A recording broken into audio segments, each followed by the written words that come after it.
नमस्कार, बहुत बहुत स्वागत है आपका। आज हम बात करेंगे एक बहुत ही रोचक विषय को लेकर। जनरली हम सभी सुनते हैं कुंडली मिलान के बारे में।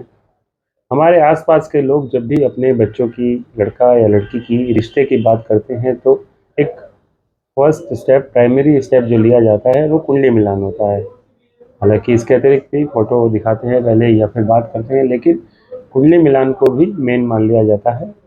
लेकिन कुंडली मिलान में जब आगे बढ़ते हैं तो सिर्फ गुण मिलान तक बात रह जाती है और उससे आगे ज़्यादातर लोग नहीं बढ़ते हैं। यानी कि 36 में से यदि 18 गुण मिलते हैं तो जनरली लोग समझते हैं कि एक तरह से पासिंग मार्क्स हो गए और यहाँ पर विवाह विचार कर लेना चाहिए, क्योंकि 18 से ज़्यादा गुण हैं या 18 आ गए हैं।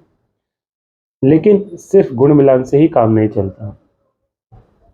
कुंडली मिलान का एक छोटा सा भाग होता है गुण मिलान, लेकिन गुण मिलान के अतिरिक्त भी बहुत सारी चीज़ें होती हैं, बहुत सारे अपने अपने पैरामीटर हैं कुंडली के जो देखने ज़रूरी हो जाते हैं। क्योंकि आपको सोचना चाहिए कि दो लोगों की कुंडली मिलान हो रही है तो दोनों लोगों की कुंडली में जो ग्रह हैं, मैरिज का जो हाउस है या इसके अलावा जो और भी इनका प्रोफेशनल लाइफ है या फिर आयु स्थान है, सुख स्थान है, अलग अलग जो 12 भाव हैं, तो सभी को कंपैरेटिवली विचार करना ज़रूरी हो जाता है। तुलनात्मक दृष्टि से एक बार दोनों कुंडली के दोनों भाव देखने जाने चाहिए, तो ही कुंडली मिलान का कुछ लाभ मिल पाता है।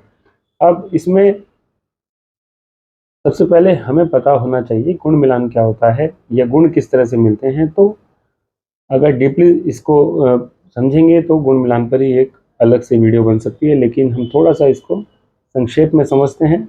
गुण मिलान, अष्टकूट मिलान भी इसको कहा जाता है। तो 8 हमारे पास पॉइंट दिए जाते हैं, उन 8 जो पॉइंट्स हैं उनकी मैचिंग होती है। और जो गुण मिलान होता है वो चंद्रमा के नक्षत्र के आधार पर होता है। एक चीज़ तो यहीं पर आपको समझ में आनी चाहिए कि सिर्फ चंद्रमा के नक्षत्र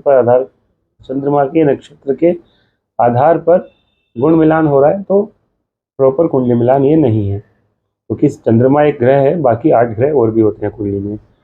दूसरी बात, चंद्रमा के नक्षत्र के आधार पर जो हम अष्टकूट मिलान कर रहे हैं वो होते हैं वर्ण, वैश्य, तारा, योनि, मैत्री, गण, भकुट और नाड़ी।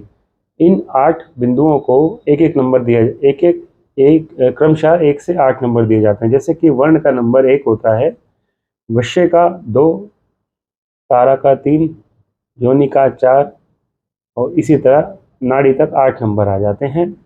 और अगर आप 1 से 8 तक काउंट करेंगे नंबरों को तो 36 आता है, इसीलिए 36 में से ये मिलते हैं गुण। तो ये बात तो यहाँ आ जाती है गुण मिलान की। अब इसके अतिरिक्त हमें क्या देखना चाहिए? देखिए, इसमें भी कुंडली मिलान में भी 3 चीज़ इम्पोर्टेंट होती हैं। यहाँ पर हम बहुत ही छोटे तरीके से, सिंपली तरीके से बात कर रहे हैं कि हमें सरलता से भी कुंडली मिलान करना है और जल्दी भी करना है और किस तरह से कर सकते हैं। तो सबसे पहला पॉइंट ये हुआ कि गुण मिलान करना है, लेकिन गुण मिलान करके ही काम नहीं चलेगा और आगे भी चलना है। दूसरा क्या है, दोनों की कुंडली में मंगली जो होते हैं, मांगलिक की स्थिति जो होती है वो देखनी है। कुंडली में यदि 1, 4, 7, 8, 12 ये जो घर हैं, यहाँ पर मंगल उपस्थित है किसी एक की कुंडली में, तो दूसरे की कुंडली में भी मंगल या फिर मंगल को बैलेंस करने वाला कोई ग्रह होना चाहिए। और मंगल की शुभत्व, मंगल की शुभ स्थिति क्या है ये भी देखी जानी चाहिए।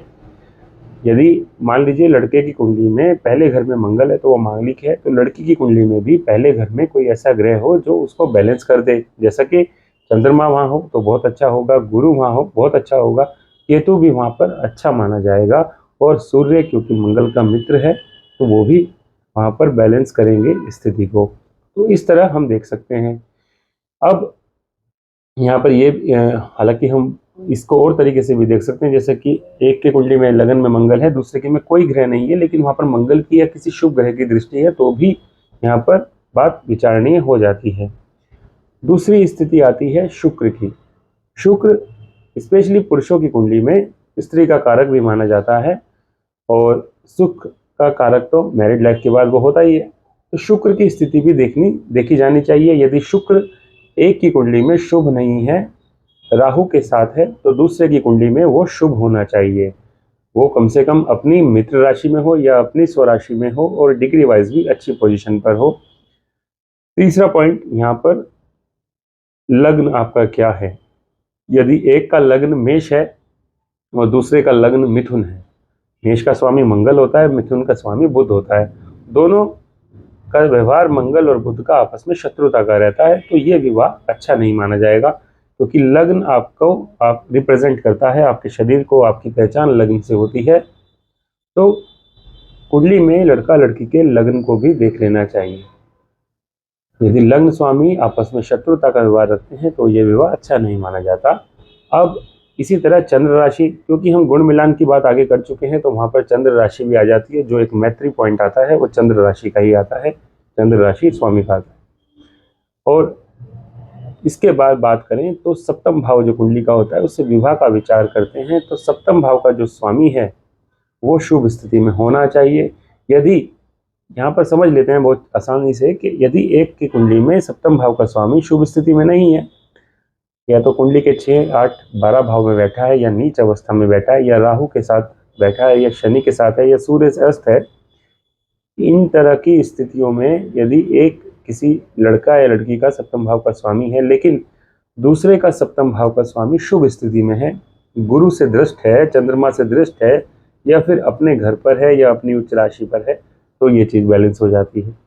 तो कुल मिला के हमें यहाँ पर कुंडली बैलेंस करनी है।